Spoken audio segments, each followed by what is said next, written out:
Sa lahat ng ating pinagdaanan, sa panahon ng pandemya at kalamidad, tayo ay kumapit pa rin sa isa't isa.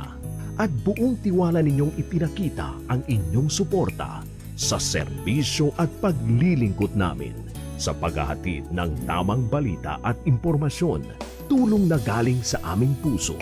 Kaya naman, sa latest survey ng Kantar at Nielsen, nangunguna ang mga himpilan ng RMN sa buong bansa. RMN, Number 1 sa Luzon, RMN, number 1 sa Visayas, RMN, at number 1 sa Mindanao.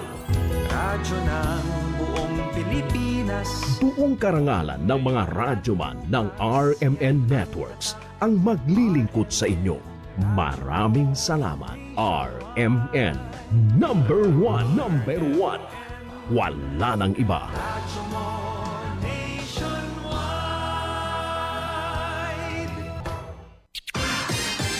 Ito ang DXMY. The Music and News FM station of RMN. Sa Cotabato. 90.9. DXMY. Oras mga kasama sa Van 42 ng umaga. Tatak RMN. Ang baging yan mga kasama dito sa atin ng Bangsamoro Federalist Party number 4 sa Balota. Hatid din po sa atin mga kasama ni Member of Parliament Boots Malang, kumakandidato sa unang distrito ng SGADA o SGA sa ilalim ng BFP Party number 2 sa Balota. Hatid din po sa atin mga kasama ni Sultan Datoteng Gumbila, BFP Party First Nominee for Traditional Leader number 5 sa Balota. At hatid din sa atin mga kasama ni Dr. Tumanda Antok, BFP candidate sa 3rd District ng Cotabato City number 1 sa Balota. RMN News, Diretso Balitang Cotabato. Headlines. 6th ID, iginiit na miyembro ng umano'y DI, grupang 5 kataong nasawi sa police operation sa Pikit. Headlines. PDEA BARM patuloy na hinikayat ang publiko na ibulgar ang mga individual na sangkot sa kalakaran ng illegal drugs. Headlines. 8 anyos naman na bata nalunod sa libak na libing o nilibing na. Headlines. Cotabato City na nanatiling nasa orange category ayon kay City Director Bong Cayaw. Headlines. CCPO muling pinaalalahanan ng publiko na hanggat maaari ay iwasan ng pagtatambay sa labas tuwing gabi. Headlines. Street vendor arestado naman sa bypass ng PNP Station 3 dyan sa may MB Tamuntaka. Headlines. Baril at marijuana na sabat sa isang lalaking target sa search warrant sa Alamada. Headlines. 2 rider naman sugatan na matapos magkabanggaan sa libak. Headlines. 136,000 pesos na halaga ng shabu na sabat sa bypass operation sa Isulan. Headlines. Illegal na koneksyon sa mga power utilities sanhi ng system loss ayon sa Cotabato Light. NGCP maintenance sa susunod na linggo magdudulot ng brownout. Headlines. Mga kandidato naman sa 4th District ng Maguindanao del Norte nakisa sa Peace Covenant signing kahapon. MILF Chairman Alhaj Murad Ibrahim sinabing bahagi ng jihad ang alalan ngayong September 14, 2026. Road clearing operation isinagawa ng pinagsanib puwersa ng City LGU at Kapulisan. Headlines. Tugunan Mayor Kagibayan hinimok ang mga BLGU sa kanyang nasasakupan na mentenahin ang kalinisan sa mga daluyan ng ilog. RMN News, Diretso Balitang Cotabato. Alas 7.45 ng umaga mga kasama, sumasangin na po ang Diretso Balitang Cotabato.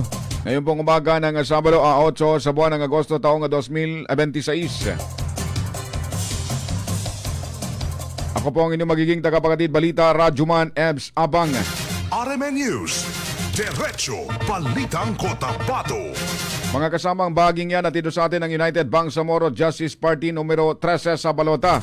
Hatid din sa atin mga kasama ni Attorney Sheriff Abbas, UBJP candidate sa unang distrito ng Cotabato City para sa Parliament, number 1 sa Balota. Hatid din sa atin mga kasama ni Anwar Alamada o mas kilalang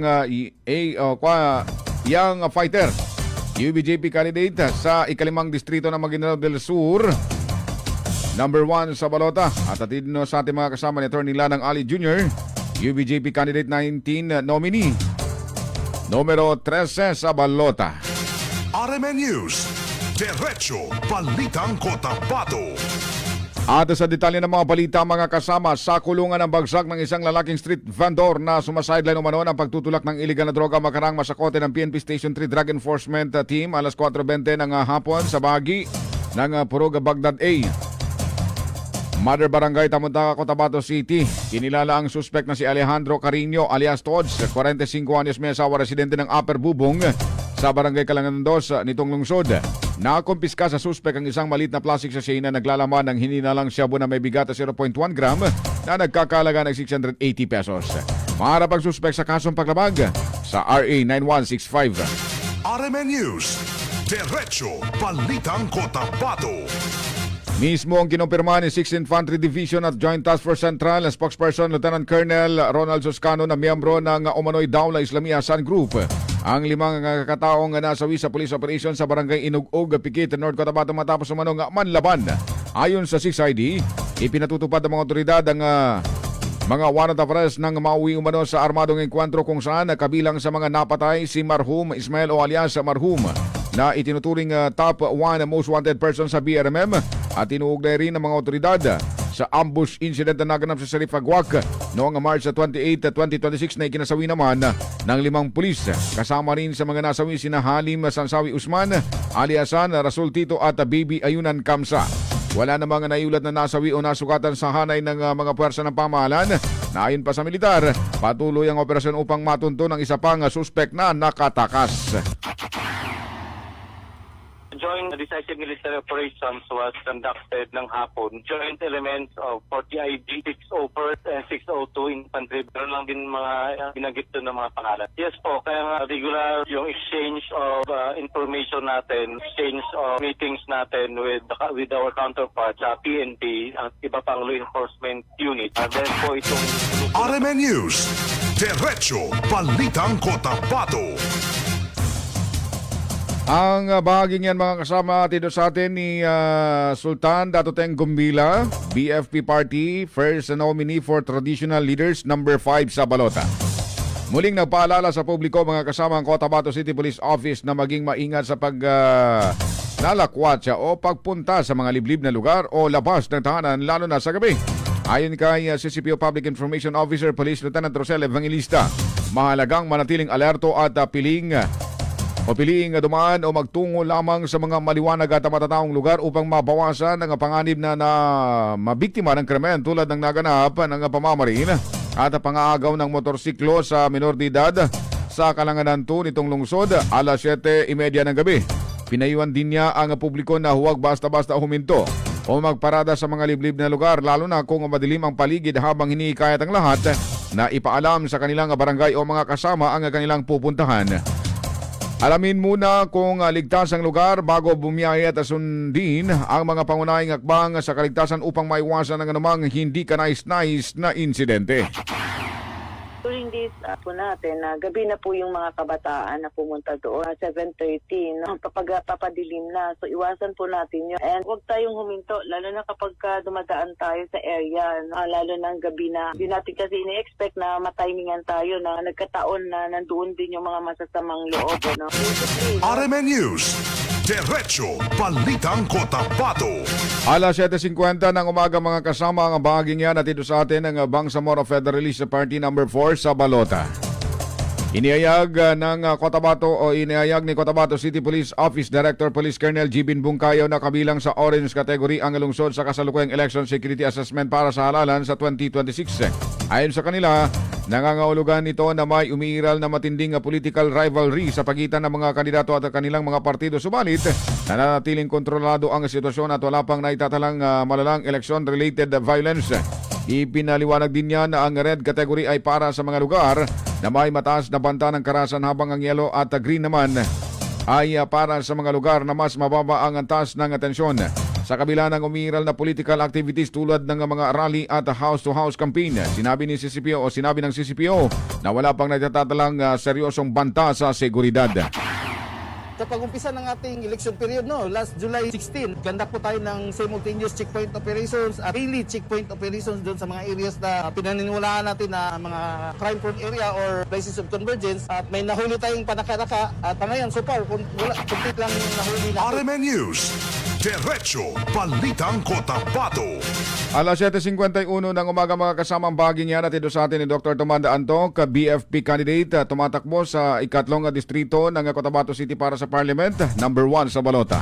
Dagdag pa mga balita mga kasama, patuloy naman na hinikayat ng Philippine Drug Enforcement Agency o PDEABARM ang publiko na makipagtulungan upang sugpuin ang illegal na drogang salot sa lipunan. Sinabi sa DXMY ni PDEABARM Assistant Regional Director Benjamin Recites III na malaki ang kanilang pasasalamat sa publiko matapos ang panibagong tagumpay sa kampanya laban sa illegal na droga sa Cotabato City. Ayon sa mga otoridad, malaking bahagi ng operasyon ang impormasyong ibinigay ng mga mamamayan sa kanilang isinay sa ilalim na verifikasyon. Sinabi niya na ang mga natanggap na impormasyon mula sa komunidad ang naging daan upang maisagawang matagumpay na operasyon nito ang mga nakaraang araw laban sa mga sangkot sa ipinagbabawal na droga.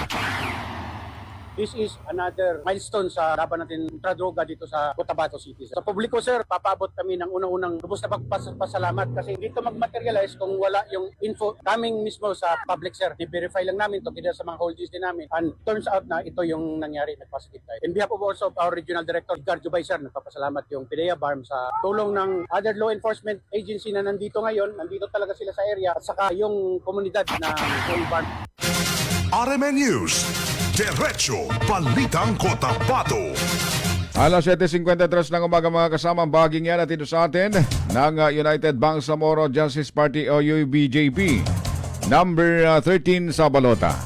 Pinagtibay mga kasama ang kolaborasyon ng mga law enforcement agencies at ng Ministry of Public Order and Safety o MPOS-BARM para sa nalalapit na joint maritime exercise na isinagawa sa PDEA Regional Office BARM Hirosol sa PC Hill, Ares1, Cotabato City.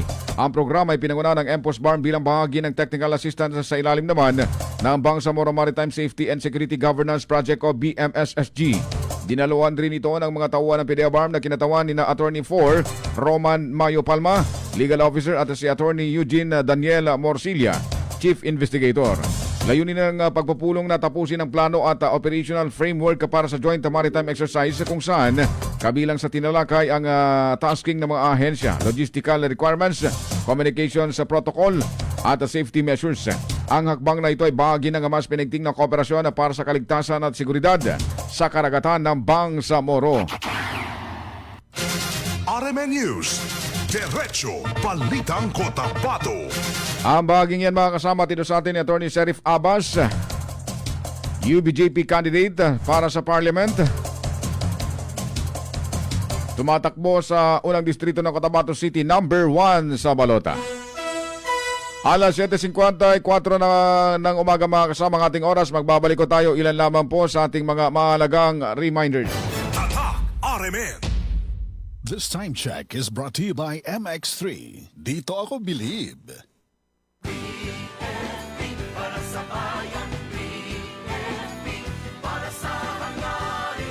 BFP number 4 sa balota. Iboto para sa Bangsamoro. BFP number 4 sa balota. Iboto para sa Bangsamoro. BFP number 4 sa balota. Iboto para sa Bangsamoro.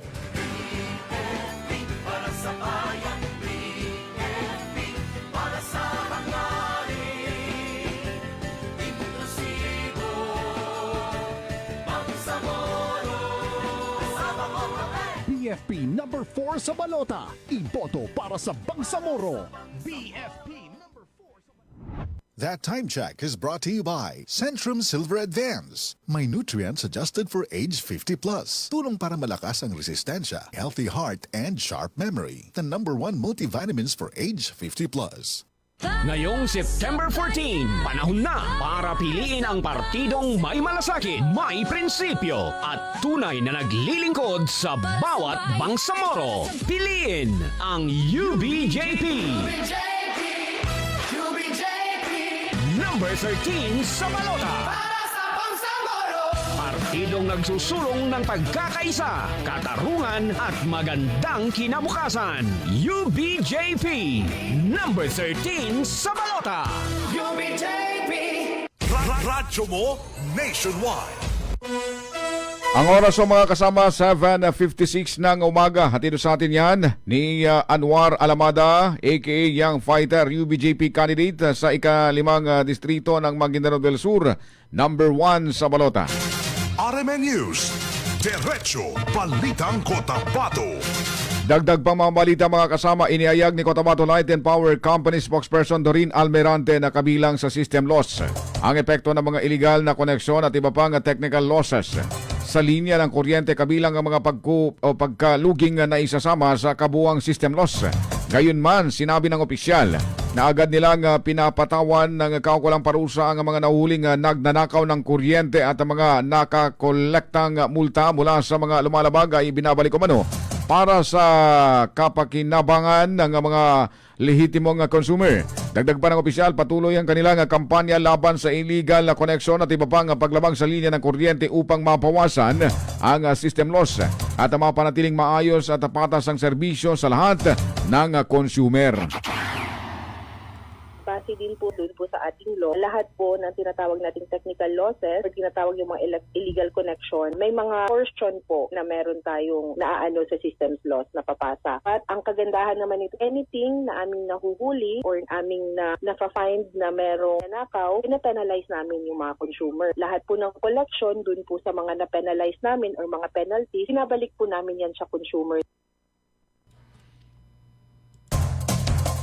Anya pa, may itinakdang allowable system loss ang Energy Regulation Commission at nananatili umano silang mas mababa dito.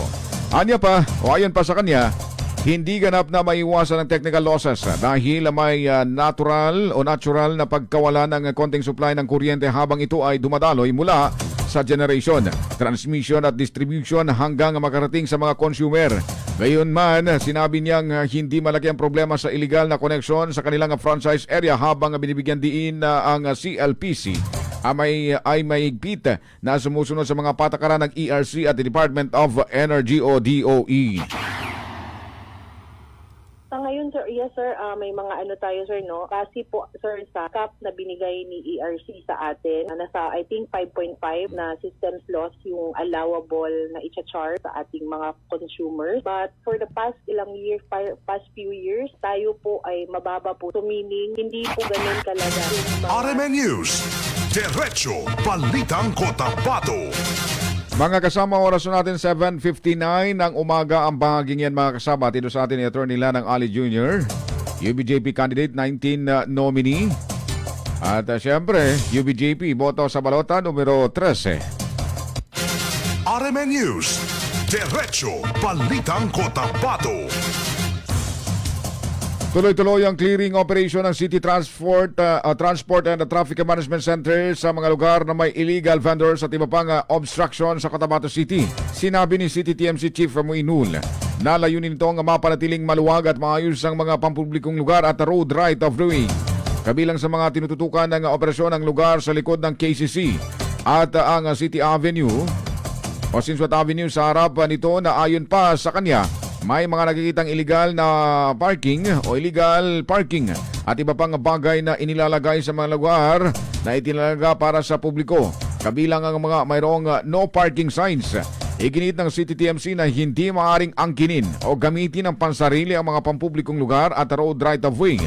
Patuloy umano ang pag-iikot at clearing operation upang maalis ang mga obstruction at matiyak ang maayos na paggamit ng mga kalsada at pampublikong espasyo. Yes, minsan nilalagyan nila ng tali para walang ibang makaparking, di mga customers nila o di kaya sila. Bawal yun. Kaya isa yan sa tinutukan natin na sa Rebs. So para wala pa sa Rebs pero pinapaalalahanan natin sila na bawal yun and then lahat po ng nilalagyan nila doon ng mga bagay ay kinakarga po natin sa sasakyan. So yun, kinakausap natin na maayos yung mga establishment na gumagawa ng gano'n. RMN News, Diretso Balitang Cotabato. Alas 8 na po ng umaga mga kasama, tuloy pa rin sa ating balitaan, nagbabala ang City Transport and Traffic Management Center sa mga establishmento at individual na naglalagay ng tali at iba pang harang upang ilaan sa kanilang sarili ang mga pampublikong parking space. Ayon kay Chief Muinul ng City TMC, bawal ang ganitong gawain dahil ang mga lugar ay para sa paggamit ng publiko. Sa ngayon, wala pang ipinapataw na multa sa mga lumalabag, ngunit patuloy silang binibigyan ng paalala hinggil sa umiiral na patakaran. Kinokolekta rin ng mga tauhan ng City TMC ang mga gamit at bagay na inilalagay bilang harang at nakikipag-ugnayan sa mga establishmentong gumagawa nito upang maayos ang sitwasyon. Tuloy-tuloy po ito, inaaraw-araw po natin ang clearing operation po natin para po kita po ng mga illegal vendors natin, mga obstructions po natin ay talaga nililinis po natin ang mga area po ng Cotabato. RMN News, Diretso Balitang Cotabato. Oras sa mga kasama, alas 8:01 ng umaga. Ang bahaging yan at ito sa atin ang Bangsamoro Federalist Party number 4 sa Balota.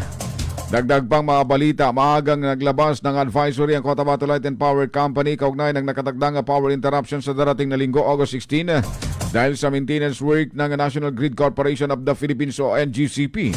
Ayon sa abiso, magkakaroon ng isang pagkawala o isang oras na pagkawala ng supply ng kuryente mula alas 5 hanggang alas 6 ng umaga at muli naman alas 6 hanggang alas 7 ng gabi. Isasagawa ng NGCP ang maintenance ng mga power transformer at iba pang linya nito. Dahil dito ay pinayuhan naman ng Cotabato Light and Power Company ang mga apektadong consumer na maghanda para sa pansamantalang pagkawala ng kuryente at makisa sa mga akbang ng NGCP upang matiyak ang mas maayos at ligtas na serbisyo ng supply ng elektrisidad. Actually, hindi pa po ngayong weekend. Sa susunod na Sunday, which is on August 16, nagpalabas po tayo ng nung araw ng advisory na meron pong magkakaroon po tayo ng power interruption. May napadala po sa atin si NGCP na power interruption schedule on August 16. Isang oras po sa umaga, simula alas 5 ng umaga hanggang alas 6. RMN News, Diretso Balitang Cotabato. Mga kasama, nailibing na ang 8 anyos na batang lalaki na si alias Uting matapos malunod sa Tran River ng barangay Dato Caron sa Libak, Sultan Kudarat Province alas 5:30 ng hapon habang kasama ang kanyang ama. Ayon sa imbestigasyon, naglalaro umano ang bata malapit sa ilog kasama ang kanyang ama nang mapansing nawawala ito. Agad siyang pinagharap ng mga residente at rescue responders sa lugar, ngunit inabutan pa ng higit 10 oras bago natagpuan ang kanyang mga labi. Kinabukasan bandang alas 12:40 ng tanghali na recover ng ama ang katawan ng bata sa ilog na kusang lumutang.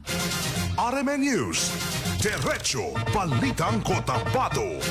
Sugatan naman mga kasama dalawang rider na di na muna pinangalanan matapos sa magkabanggaan ng kanilang motorsiklo alas 3:30 ng hapon sa harap naman ng Pansud Elementary School sa Barangay Punsud sa Libak, SK Province. Mabilis namang rumesponde ang mga membro ng Barangay Peacekeeping Action Team at ang mga residente upang magbigay ng paunang lunas bago isinugod sa pinakamalapit na ospital ang mga nasugatan para sa karagdagang gamutan.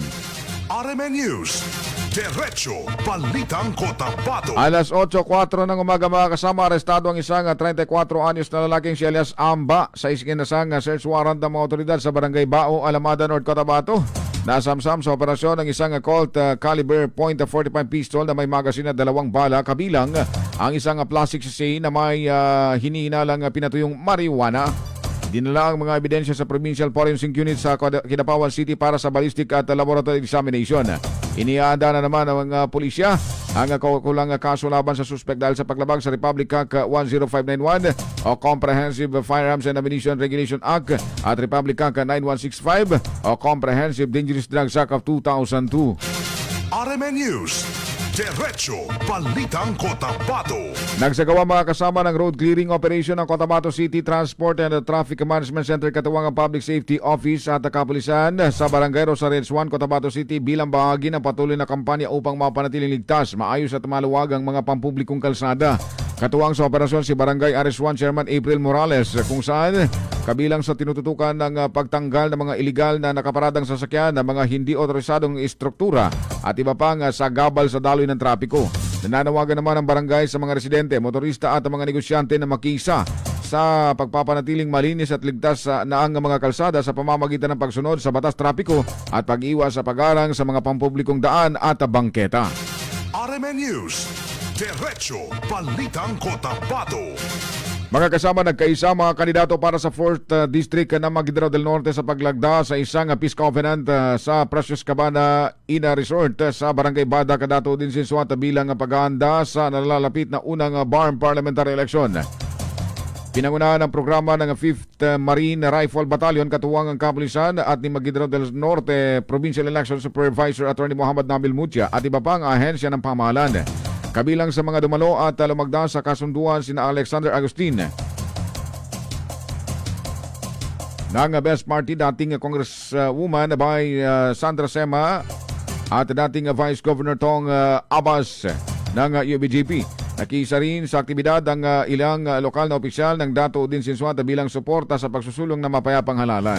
Layunin nitong hikayatin ng mapayapa, maayos at malinis na halalan sa riyon sa pamamagitan ng pagtanggi sa namang uri ng karahasan at pananakot.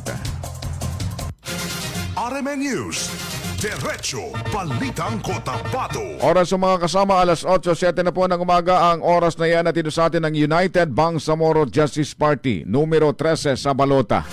RMN News, Diretso Balitang Cotabato.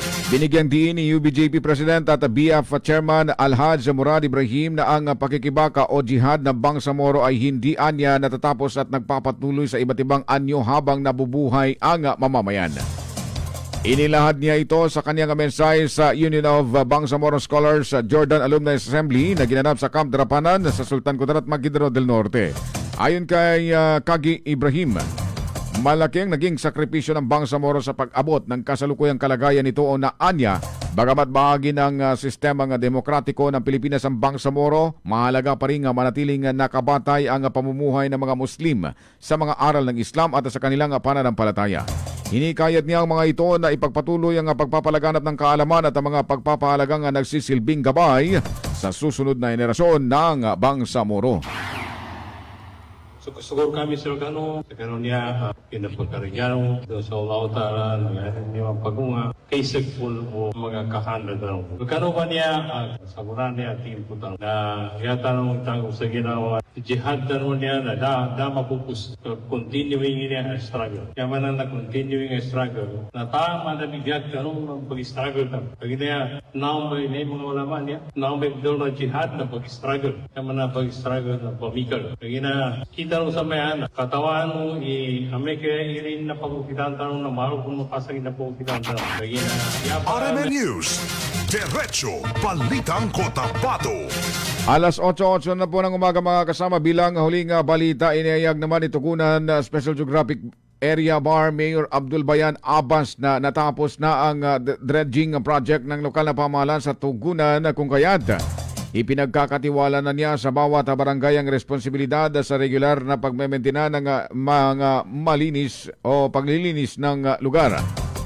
Ayon sa alkalde, inatasan ng mga barangay na tiyaking mapanatiling malinis ang kanilang nasasakupan upang hindi muling tubuan ng damo at mabarahan ang mga drainage na daluyan ng tubig. Binigyan din niya na magpapatuloy ang koordinasyon ng lokal na pamahalaan sa mga barangay upang masiguro ang tuloy-tuloy na maintenance at mapanatili ang maayos na kondisyon ng mga dredging area para sa kapakinabangan ng mga residente.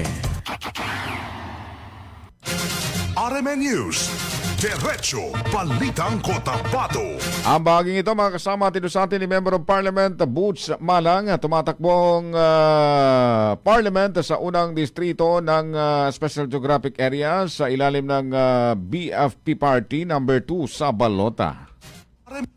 Radyo mo nationwide. RMN News, Diretso Balitang Cotabato. Bago tayo tuluyang mag-endo mga kasama, morning muna sa ating po mga viewers. Si Samsudin Mama Saunda, good morning DXMY. Si Samsudin Mama Saunda is watching from anong municipality kaya to siya? Ligawasan SGA Barm. At nagpapabati rin si Arnel Duma, isang payong-payong driver dito sa atin sa Cotabato City. Nakikinig sila kasamang kanyang mga tropa. Good morning. Magandang umaga rin kay Sir Abs Midimbang, ang City Administrator ng City LGU. Morning, Sir Abs. Kay Sir Amay Samrod, good morning din. Mapiamapitasan, Sir. Ito pa, public service na tayo mga kasama to all Sigla o Homeowners Association Phase 1 officers and members. We will have a meeting on Sunday, August 9, 2026 at St. Joseph Chapel, Purok 2. Rosareds 9 at 2 p.m. o alas 2 ng hapon. Your attendance is very important. From Ronnie Alunday, Sigla Homeowners Association President. Happy anniversary, happy 53rd anniversary sa ating mga brothers and sisters ng fraternity and sorority. Alpha Kappa Rho 1973. Long live and good health sa lahat. Mga kasama, yan na po ang ating kalipunan ngayon po, kalipunan ng ating mga balitaan ngayon pong araw ng Saturday, August 8, 2026. Happy weekend sa ating lahat mga kasama. Naway magiging okay ang weekend natin hanggang sa mga susunod pang mga araw. At ngayong araw din po mga kasama, yung pong gagawing sabayang kick-off campaign ng Bangsamoro Federalist Party. Kung sakasakali mga wala rin pong pupunta na malagang transaksyon sa mga sandaling ito o mamayang hapon, maaaring ipagpaliban na lamang. O di kaya naman, kung hindi na talaga kaya, dumaan lamang po ng mga alternatibong daanan. Dahil dito po sa Cotabato City, dyan po sa may CSU Gymnasium, yan pong kanilang gagamitin na area para sa pagdaraos ng first kick-off campaign. At inaasahan na magkakaroon dyan mga kasama ng konting trapiko. Pero wag po kayo mag-alala dahil ang puwersa ng City TMC, ang Traffic Enforcement Unit ng Cotabato City Police Office, Public Safety Office, at iba pang mga traffic enforcers natin, nasa area yun sila mamaya para alalayan ng mga motorista. Ganun lang, magdala lang po ng mahaba na pasensya. Dahil pagka sa pagmamaneho, pagka hindi tayo dadala ng mahabang pasensya, may mga nangyayari na nagagalit yung driver o kaya naman busina ng busina. Kaya't magdala ho ng mahabang pasensya. Ganon din po sa mga lugar ng SGA, ng Maguindanao del Norte, Maguindanao del Sur. Diyan din po sa may island provinces dahil sa bayan po itong gagawin nilang kick-off campaign. At sa araw naman noon ang bukas mga kasama, ang gagawing Grand Rally Proclamation ng United Bangsamoro Justice Party sa bayan naman po ng Pikit sa may gymnasium po nila. Saan din ang trapiko dyan sa araw ng bukas. Kaya sa mga motorista natin na dadaan sa lugar na yan, ganun pa rin ang aming pong advice. Magdala rin po ng mahabang pasensya dahil tsak na makakaranas po tayo ng mabagal na daloy ng trapiko. Magpagano pa man, magdala pa rin ng maraming tubig para naman din hindi kukulo ang inyo pong mga ulo o yung init po ng inyong ulo, no? Hindi siya kukulo, kaya magdala ho ng tubig para every time na magagalit kayo, uminom na lang ng tubig. Happy Saturday to sa ating lahat mga kasama. Sabado naman, sabi nga nila, Sabado night. Maraming salamat po sa inyo mga kasama hanggang sa susunod po na Saturday. Sa ngalan ng ating mga partners sa ating pong News Center, Radyoman Juldy Mapalaw. Sa ating technical at digital. Sa digital, si Radyoman Ricardo Kuya Eric Madamba Jr. Sa technical naman, si Radyoman Danilo Dani Malaran. Sa ngalan din ng ating station manager, Radyoman Sir Erwin Kabilbigan. Ang inyo pong nakasama, Radyoman Elves Abang, magandang umaga. Tatak! Arimen. Radyo mo nationwide.